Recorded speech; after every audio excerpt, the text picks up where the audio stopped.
Welcome to the Business Credit and Financing Show.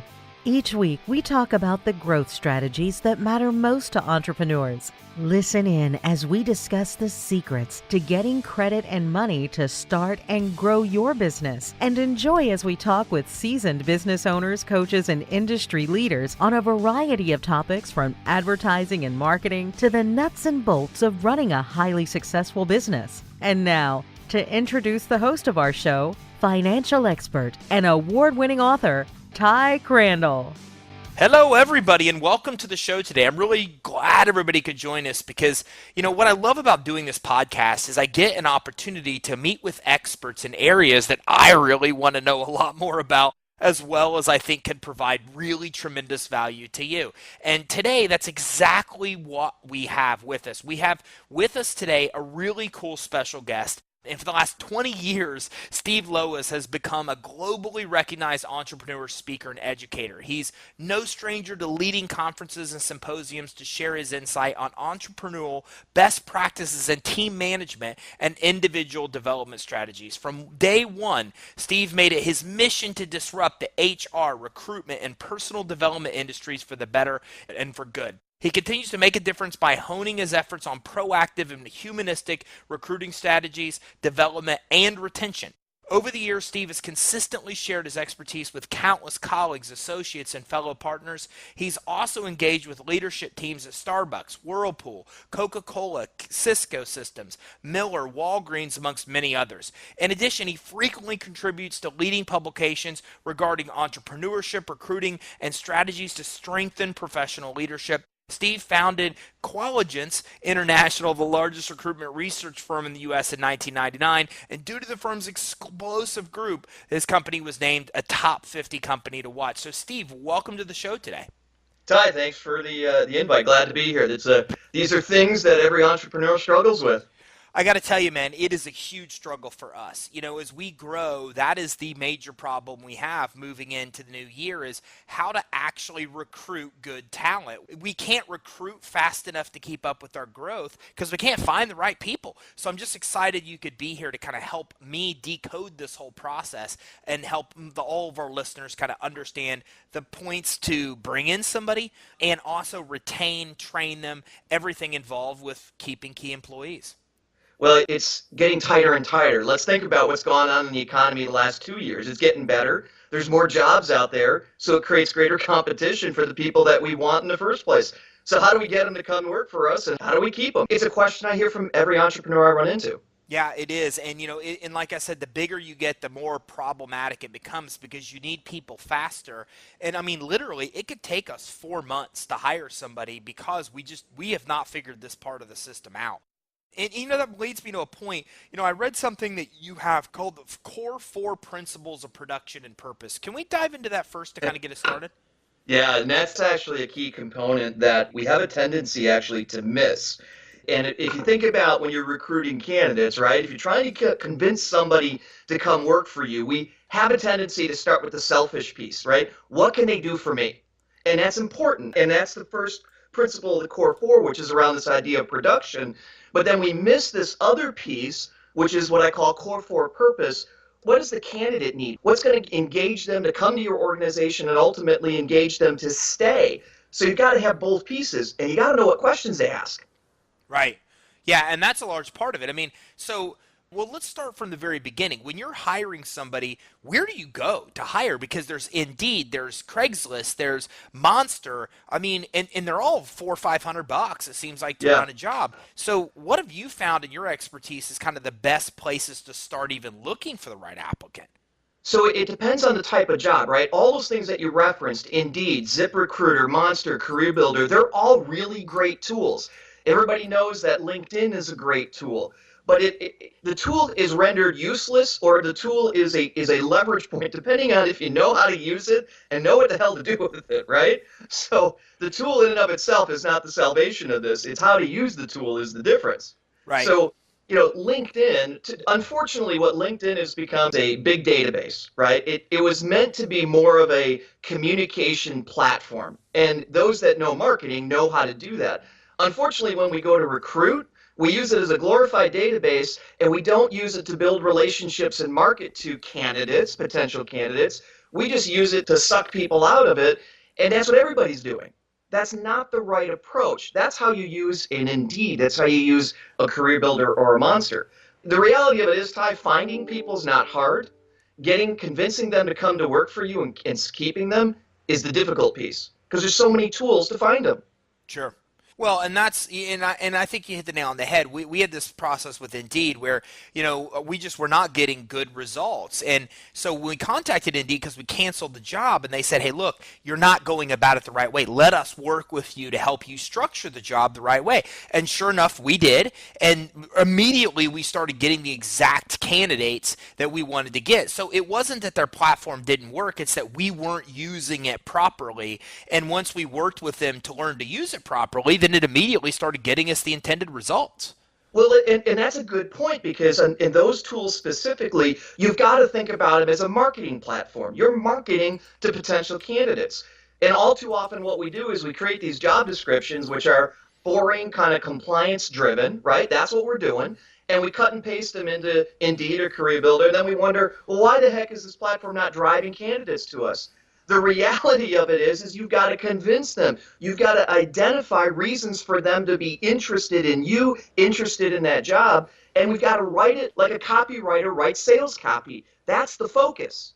If we miss that, you're never going to get leverage out of those tools. Right, and it's so powerful, man, because nobody thinks of it like that, right? Like we think of it like we're going out and we're looking for you. It's almost a sense of entitlement, of like, and then it's not the right word, but I don't think very many employers think of themselves trying to or need to sell themselves to a candidate. But that makes a lot of sense. So what should be in there? What kind of things should be in a proper job post to attract the people that you want to attract?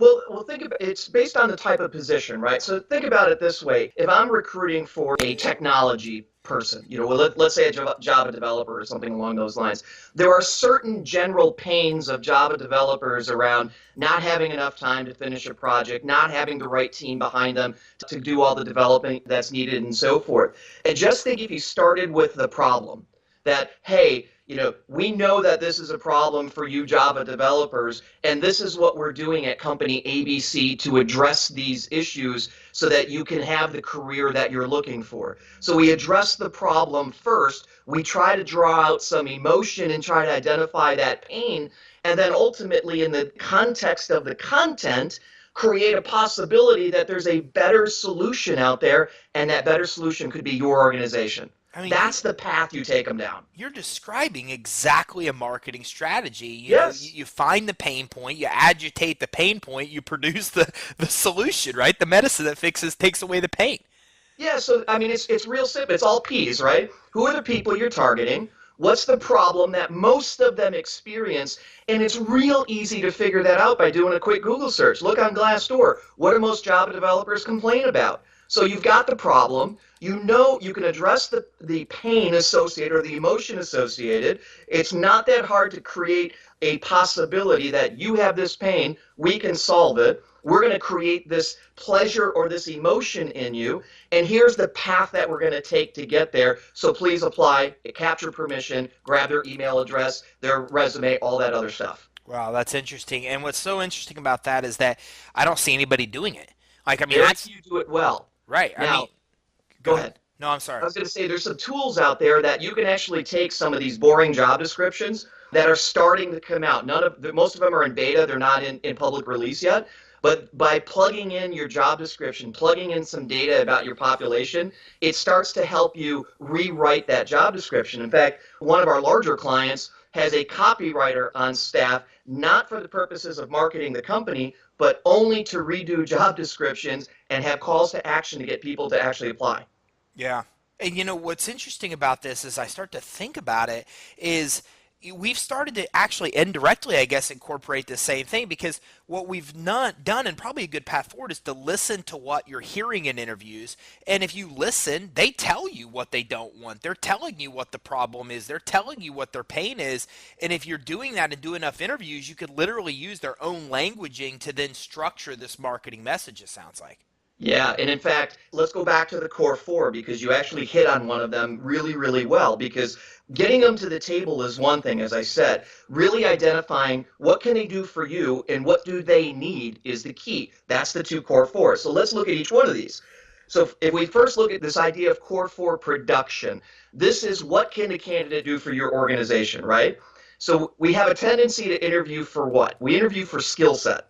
Do you have 5 years of experience selling? Do you know financial services? Can you program a job? Real simple questions that most of us, that's what we focus on. That's what every entrepreneur focuses on. And it's this idea of capacity or skill set, right? That's only one dimension in a candidate. We're forgetting all of the other pieces. Number two, do they have the character? Have they shown by their previous work that they have the character to do the job? Because just because I have the skill, Ty, does not mean I'm going to do it. And you've got to ask some questions to get that. Number three is this idea of competency.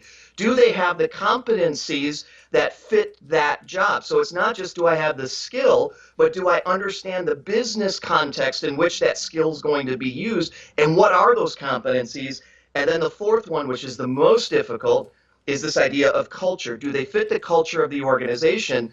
And the problem with that one, Ty, is people cannot describe the culture of their organization. So how can you find the right candidate to fit it? Mm-hmm. Yeah, and this is a mistake that I made, and I read like 20 books on hiring A players the first time I screwed the whole thing up, right? Because I had the guy with everything else, but he was a horrible cultural fit. And I mean, literally, like my team had my head on a platter, which has never happened before in our company. And so now we lead with culture. And is that the right belief? Because we believe we can train the skills. We're not even really almost looking at any of the skills. You know, for can you sell? Can you talk to people? Can you fit the culture? You know, anybody on our finance or sales side, that's pretty much what we're going after. So does that make sense to maybe even put culture first? Or of these four, is this the four in order that you should be looking at? So it's the four in order that are it's the order of easiest discussion. So some companies, and depending on the type of position, culture is absolutely one of the first places I would start. But I've got to define what culture is in a second. I'll come back to that. In some positions, I absolutely have to have the skill, or it's a no-brainer. So if I don't have a Java developer on staff to develop a junior Java developer, I still need a certain level of capacity or skill. So I can start there. It's an easy in to ask questions, but I still need to hit all four. People are four-dimensional. If you don't hit all four, you're still going to make a misstep. You got to have all four to a certain level. Now, on these four, go through these four again. Yep. So number one is what I would call capacity or skill set. Can they do a certain job? So number one, capacity. Number two is character. By their past experience, have they shown that they're willing to do the job? Because the ability to do the job is capacity. The willingness to do the job based on their past performance is character. Number three is competency. Can they do the job in the context of the bigger business? Do they have specific competencies that fit that position to be successful? And then the fourth one is culture, which is also competency based, but it's do they have the competencies to fit the company? And we miss those. We often get those mixed up. It's competencies for position and competencies for the company. So you touched on the culture and how difficult that really is to establish, and it's really important. How do you really define what your culture is so you know who's a good fit? So there's a couple of different ways to do it. The easiest way is to look at the people that are successful in your organization, regardless of the position, and those that are no longer with the organization because you asked them to leave. So for example, in our organizations, in our group of four companies, we have 5 pieces that describe our culture. And some of them seem really kind of, I don't know, too open or too general, but I'll explain them in a second. So number one is this idea of open to change. We change the way we do things because we have to keep up with the change in technology, the change in industry, the change in economy. So we always try new stuff. That freaks people out at times, Ty. And if they come to one of our organizations and they don't like to be pushed into change on a regular basis, they will not last here. So that's a company cultural piece. Number two is this idea of positive attitude. Now you can ask questions around, are they a pessimist or an optimist? You know, is your glass half full or glass half empty? Those that have come that with all the skills, everything that else, our work ethic, everything, but they missed that glass is half full because of the opportunity we might be able to get to, they fail here. Number three is this idea of strong work ethic. Is, we don't want to babysit here. Everybody says that, but you can ask questions around how they give themselves direction, what gets them up in the morning, and so forth. Those are successful here. Number four is speed to execution. When we commit to something to a client, we have got to get started on that, and we have got to deliver on time all the time, and we have to take ownership, which is number five, this idea of ownership. If they have those five, and none of them are non-negotiable, they'll fit the company. Now we have to determine which position do they fit. So you're basically looking at your culture and say, look, here's who we are broken down into, in your case, 5 very distinct points. And then a lot of your questions in the interviews basically are relative. The cultural part of what you're looking for basically are questions to try to determine if the person is a good cultural fit based on them being a yes in all 5 of those questions. Yeah, it's really that getting examples out of them of the past that support those cultural competencies. The same thing you would do for competencies for the position, you've got to do competencies for the culture. You hit the nail right on the head, Ty.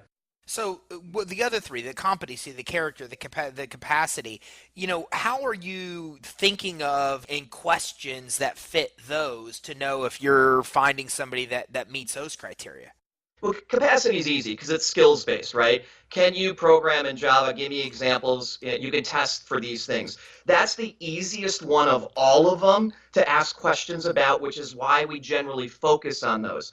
So there's a saying out there that we generally hire for skill, we fire for culture, because skills are so much easier. So 11% of people statistically are fired for capacity. That's not one that gets in our way. It's an easy one. Character, which is number 2, is a bit more difficult, and that comes down to the motivation of what they were able to do and not able to do in their past. For example, you look at a resume or a LinkedIn profile, Ty, and you've seen 4 jobs in the past 3 years. We tend to make assumptions about that type of person that they're of weak character because they can't stay with a job, right?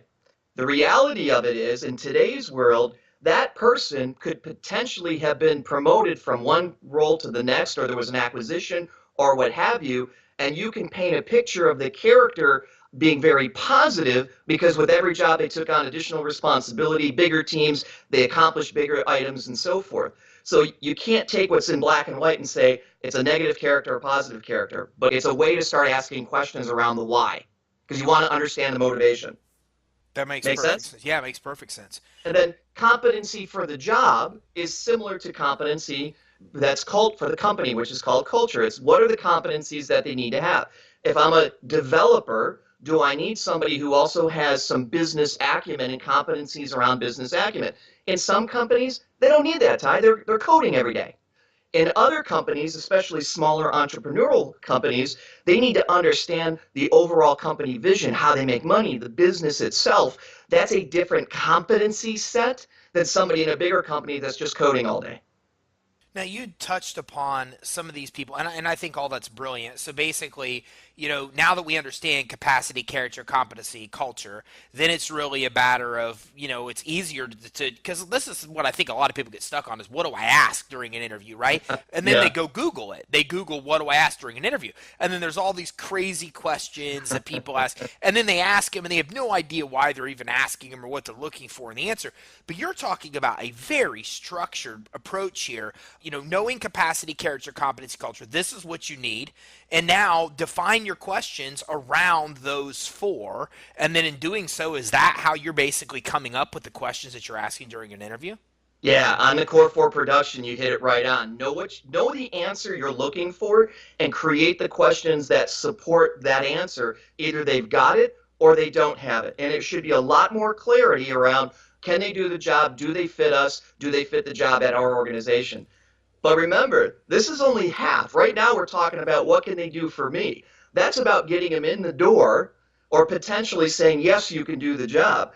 We've got to shift now, and we've got to do the same thing under Core 4 purpose. Because one's production. Can you do the job? Will you do the job? The next one is, how can I get you to come do the job for me? which is the bigger difficulty, right? Right. So if we look at this idea of core four purpose, and you mentioned a couple of these already, Ty, these are my 4 Ps. So there's this idea of pain, pleasure, pursuit, and personal. So let me explain those 4 that you've got to know about every candidate you're trying to bring in. Number 1, and you referenced it, was pain. What do they currently have that they want to get rid of? So what's the situation that we're in right now that's causing them pain at their current job, current employer, current boss, whatever it might be, that's causing them pain that they want to avoid? That's number 1. It's real simple. Number 2 is the flip side of that. Think about this in the context of marketing, is this idea of pleasure. What do they have that they want to keep? So it's something that they've got and they want to make sure they retain it. This is where we screw things up, in all honesty, because we have a tendency to focus on people's pain, exploit the pain, which is important. But if we miss the pleasure of what they have now, and think about it in terms of a scale, there might be 1 or 2 pain points that are getting them interested to leave, but there's 5 positive points or pleasure points that have kept them there in the last 2 years. If you can't address some of both, which way is the scale going to ultimately go? Right. So you've got to have both of those. So it's pain, pleasure. The third one is pursuit. Where do they want their career to go? So here's what they don't have that they ultimately want to get. So we've gone through 3 stages here. Here's what I've got I want to get rid of. Here's what I got that I want to keep. Here's what I don't have that I want to get. Real simple.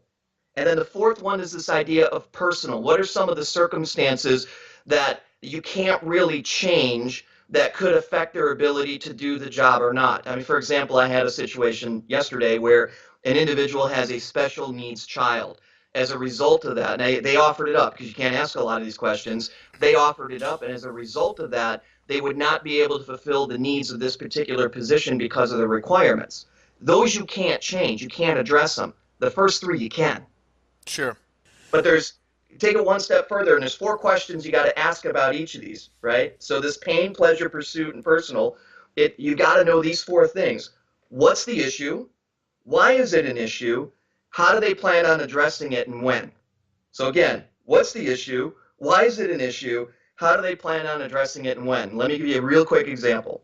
Candidate says, I'm going to leave this organization because my boss is a micromanager. So the what is, my boss is a micromanager. Why do you feel that way? Well, because I have to check in with him or her every 3 times a day, 4 times a day. That's my why. How do they plan on addressing it? I'm either going to ask for more money to put up with this jerk, or I'm going to leave the organization. So now you've got motivation. You've got an understanding of what the issue is and what the motivation is. When do you plan on doing this? I'm going to make a decision by the end of the year.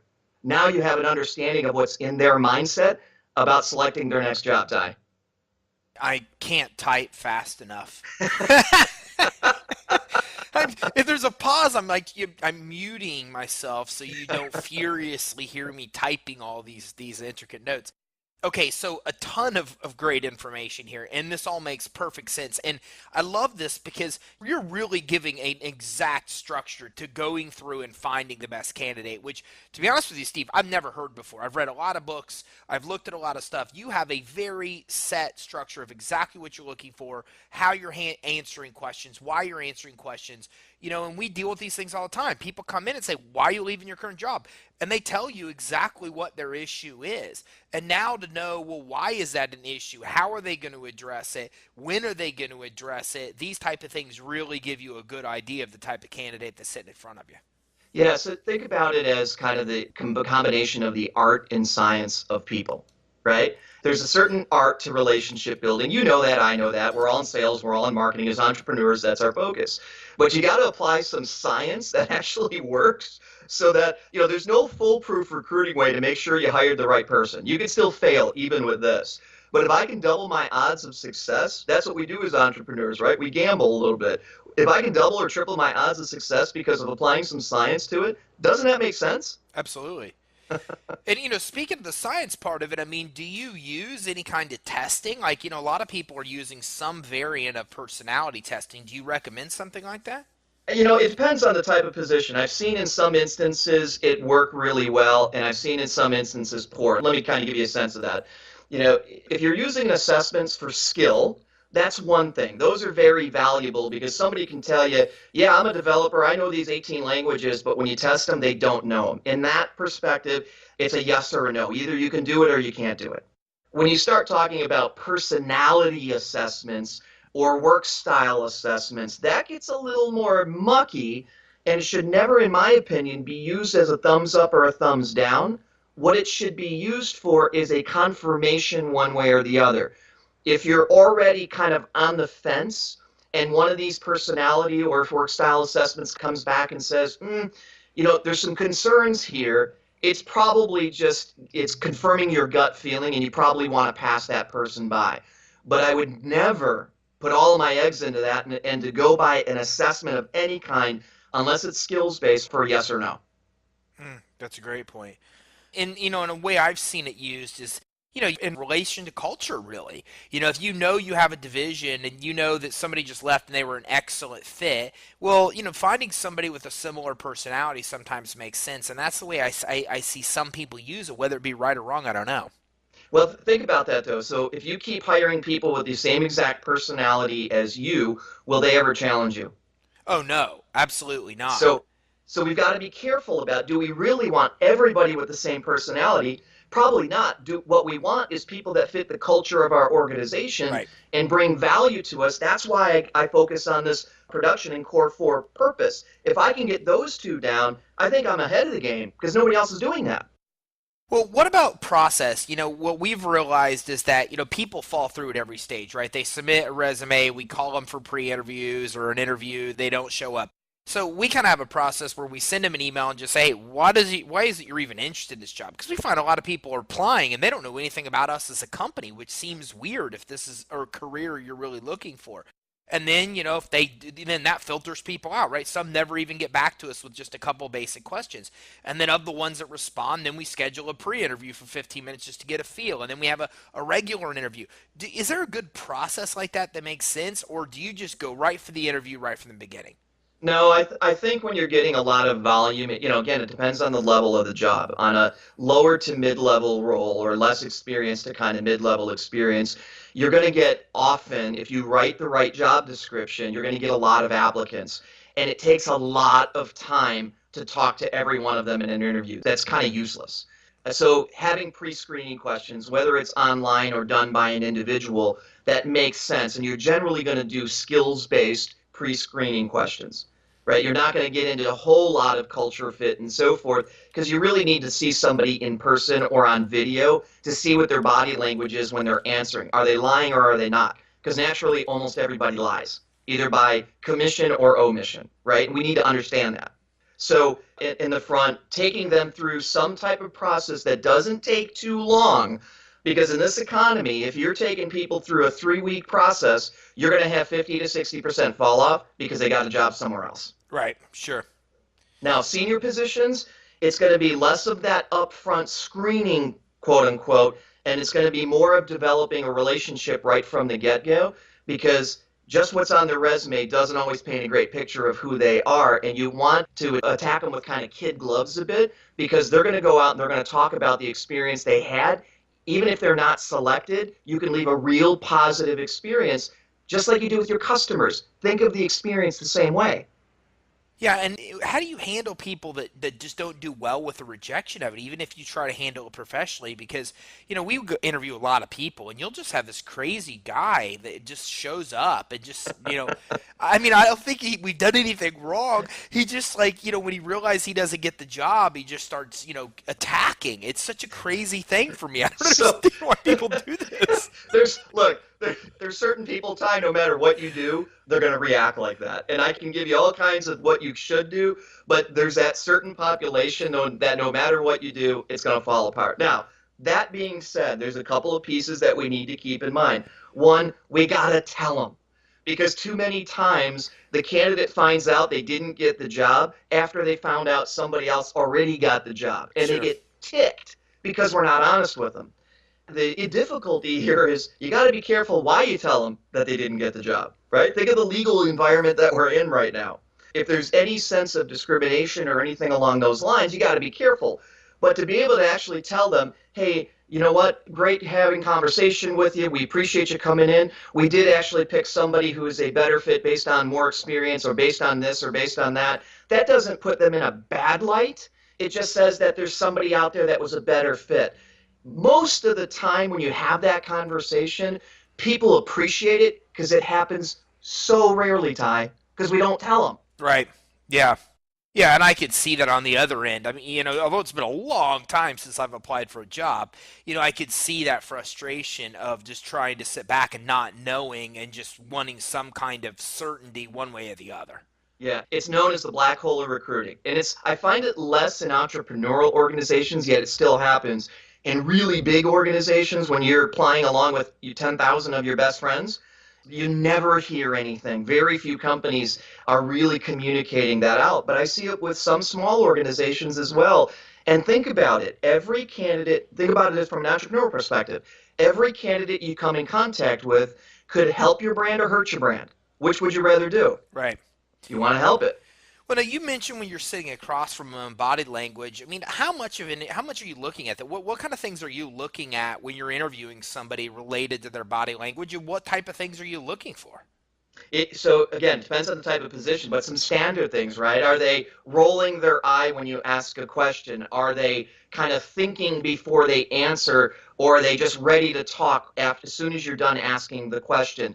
Are they slouching in their chair, which seems like it's kind of a minor issue, and I'll let it slide on some roles. There are some technology roles that this is the environment they grow up in. They don't sit up, they kind of sit back. It doesn't necessarily affect their ability. In other positions, especially if it's going to be in front of a client, they better have a professional demeanor. They better seem interested. They better have eye contact with me, which so many people these days do not do. Sure. How can they develop relationships for your business if they can't even keep eye contact with you? Unfortunately, on the phone, you can't see any of that. So true. And another thing in person is what they wear. I mean, how much emphasis do you put on that, and what are your expectations, or what are reasonable expectations for what someone should wear to an interview? So generally, you give them a heads up of what's expected because there's a bit of confusion out there. So let's think about it this way. Financial institution client of mine, there's a particular bank that still is a bit old school and everybody still wears a tie and a jacket, even if you're in technology. Most technologists wouldn't know that, and they generally won't show up in a suit. They're going to show up in their khakis and their polo shirt. That's acceptable, but with this particular organization, they would be kicked out. They wouldn't even get the interview once they showed up. So there's a little bit of guidance that needs to be provided. There's something to be said about professional attire. Do I want everybody, or do my clients expect everybody showing up in a suit? No, because that's not the environment we're in anymore. But if there is certain expectations, giving them a little permission and cheating a little bit by giving them a little direction is not a bad thing in today's day and age. See, yeah, it's weird because I'm almost the opposite. I don't like to tell them, but I don't have an expectation just because I want to see how they show up. I almost think that that's kind of a reflection of their character just on how they kind of handle it. I mean, I used to think the same thing, Ty, and I think there's some validity to a certain extent. And for 20 of my last 24 years of doing this, I was right there with you.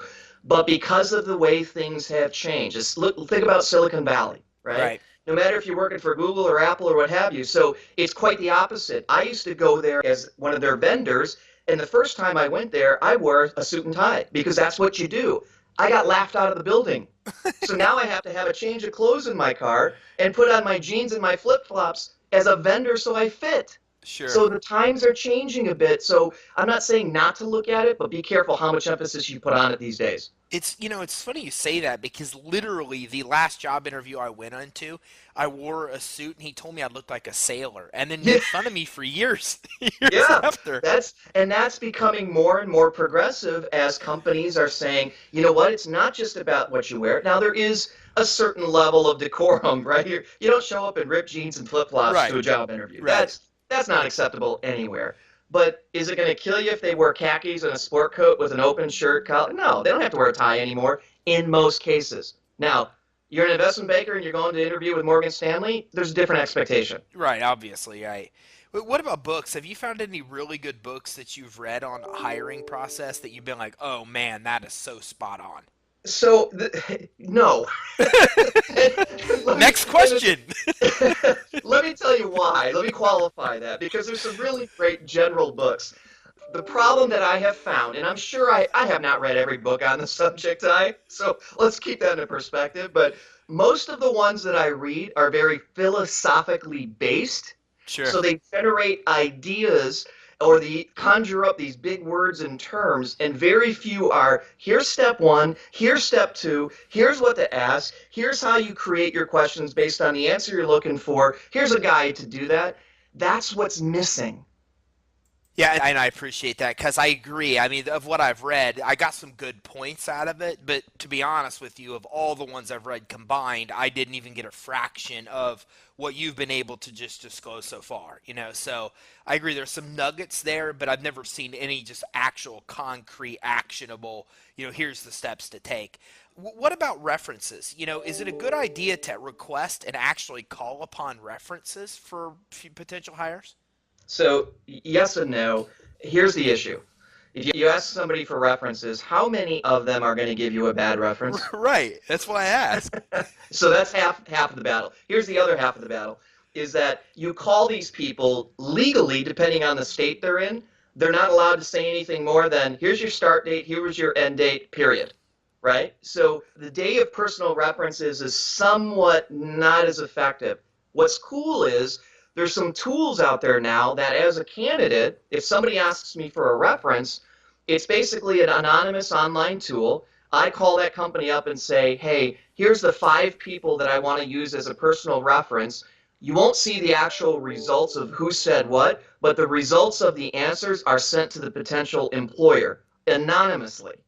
So they're trying to leverage technology to get around some of both the legal issues and some of the issues around I'm never going to give you a bad reference in the first place. Now, Right. I've seen it work with mixed results, but at least it's something to do. Typical references, more and more and more, I see less and less value. What about millennials? And what do you see? How will hiring and training really change with this new generation of employees, these millennials that are coming in? So the things that I talked about in terms of the core four and really understanding the core four purpose is more important with millennials than I've seen with any other generation. Because we make assumptions about millennials. I've got 2 kids that are millennials right now, both in the workforce. One's just finishing grad school and so forth. And we all make assumptions about what drives them. And 75% of the time we're wrong. The only way to figure it out is to go down this idea of core four purpose. What's creating the pain? What's creating the pleasure? What's their pursuit and so forth? To understand the individual, stop thinking about it as a generation and as a group. That's a stereotype. Yeah, and I've learned that lesson in 2017, especially about what drives people. It's crazy, right? Because to me, it's money. Like it's money to everybody. Money, money, money. But it's interesting with employees to find out that vacation days and all these Yeah. other things actually as bonuses and incentives, if you just ask, they actually value things way differently than what I do and what their peers value even. That's right. And this is where stereotypes get us in so much trouble. And we create these employee value propositions based on what we think the stereotype is instead of asking the damn question about what really drives them in the first place, Ty. Right. What about hiring technologies? What's some of the best technology? And you've mentioned some, throughout our time here, but what's some other of the best technologies you've seen out there for acquiring new talent? Something new is coming up every day, but the couple of cores are still this. Indeed, is still a great tool. Career Builder, if you use it, is still a great tool. For technology, Dice is a great tool. LinkedIn is a great tool as long as you're not using it as only a glorified database and you're giving to the community in order to get from the community. So you're sharing content, you're doing those things. Facebook has really become a major player in recruiting because of your ability to search in Facebook, because most people put their employment, their interests, and so forth. So, I mean, you've got to really look at everything. I know people that are recruiting specifically off of Twitter because you generally create your profile that says what your employment is. That brings up another point. I mean, do you think it's a good idea to use all the information that's accessible through these means? I mean, do you recommend going on to Facebook, for example, and doing some research into somebody there before, or on their LinkedIn profile or what they're tweeting before you're hiring? So there's my opinion, and then there's the legal answer. So let's be careful. Let's here. leave the lawyers out of this. Look, who's not looking at a LinkedIn profile these days? I don't know of anybody in my world, whether it's a small entrepreneurial employer or large, that isn't looking up somebody's social profile, especially on LinkedIn. But LinkedIn is kind of created for that. So we want to put our best foot forward, right? So you generally don't find negative stuff there. Facebook's a different story. Because we've all heard the stories about somebody, getting fired because of what they posted on Facebook, or, the pizza delivery guy who calls off sick, shows up at the baseball game, is on the Jumbotron during the baseball game, and the employer finds out about it because he posted on social media. Well, that's just stupid. Should you make decisions based off of those things before you hire them? Be careful, because you get into this idea of discrimination based on what's out there, both positive and negative. So use it as a guide, because I'm not going to tell you I don't look at it. Sure I do. But I don't use it as the piece that makes the decision. I start to ask questions based on what I've seen. Steve, I really appreciate you coming on with us today and openly sharing. The reality is we only even dove in to the hiring. We never even got a chance to dive in to talk more about retention and reviews of employees and those type of things. So I've got to bring you back on, man, because there's a lot of that type of stuff that I know is in your wheelhouse as well that I'd love to dive into that could fill probably at least one or two more episodes. So that'd be something you're willing to do, is come back on and maybe dive into some of the retention and what happens post-hire? Yeah, absolutely, because once you get them, you got to try to keep them, and it's harder and harder right now with the economy getting better. Yeah, I'd love to bring you on, and I will talk to you after we wrap up about doing so. Any parting advice? What's some parting advice to give all the listeners today on this part of the recruiting the best talent? So it's real simple. Stop making assumptions. Start asking questions. Two things we don't do naturally as human beings. Where can everybody go? Do you coach in this area? Can people work with you directly to help them with the hiring process? Yeah, there's a couple of places. If you need general assistance, it's qualigence.com, QUALIGENCE.com. For my personal coaching and involvement in strategy development, you can go to my personal site, Steve Lowisz, STEVELOWISZ.com, or Twitter and LinkedIn, it's SLowisz, SLOWISZ. Okay, perfect. And what I'll do is I will get those links right on our show resources page so people can check out the qualigence.com and the stevelowisz.com as well. And again, just to make sure that you have the name spelled correctly, I will make sure that's on the show resources page. Steve, thank you so much, man. This has been invaluable. Like I said, I literally took like triple the amount of notes than I had for interview questions, so I really appreciate it. Happy to do it, Ty. All right, and thank you all very much for tuning in. Make sure you check out the show resources page and check out both these links, qualigence.com and stevelowisz.com as well. There's a lot of great information on both of these sites, so I know it can be very helpful. Everybody needs this. I can tell you that there's nothing worse than hiring the wrong employee. It's like a bomb goes off in your business. Anybody that's been there knows that they will do anything in their power to avoid it. So make sure you check out both of these links, and make sure you get with Steve and his team as well, because they provide a lot of guidance and can even help you through this process. So make sure you check out stevelowisz.com. And again, I'm going to put that link on show resources as well as qualigence.com. Thank you all very much for tuning in today. I hope you all have a great day. You've been listening to the Business Credit and Financing Show with your host, Ty Crandall. Watch for our next episode to get even more insight on financing and growing your business. And don't forget to check us out online at creditsuite.com for even more business growth strategies.